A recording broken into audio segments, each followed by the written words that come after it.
তুমি কি সাইকিয়াট্রিস্টের কাছে গিয়েছিলে তখন কিংবা না না না কখনো গিয়েছো? এখন তো আমি যাই রেগুলার।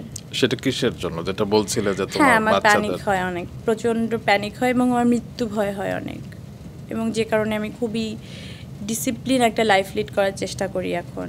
হয় না সেটা আমি মেডিকেশন, সেটা হোক নামাজ, সেটা হোক এইভাবে এখানে বসে বসে এইসব কথা বললে মানে হ্যাঁ এখানে মিডিয়াতে কাজ না, করো সেটা- এইসব নিয়ে কথা বলে, তো আমি এভাবে বলতে চাই না। আমি একটা সুন্দর মানে সিস্টেমেটিক লাইফ লিড করার চেষ্টা করি, যেটা আমি Meditation কখনোই করো? করতাম না একদমই। বাহ, তো তার মানে তুমি নামাজও তো মেডিটেশনে kind of আছো। একটা meditation। রাইট, অবশ্যই।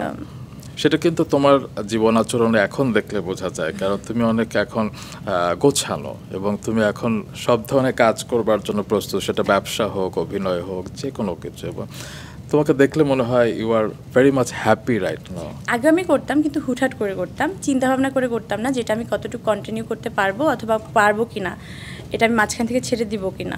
কিন্তু এখন আমি ভেবে চিন্তে তারপরে কাজ করি।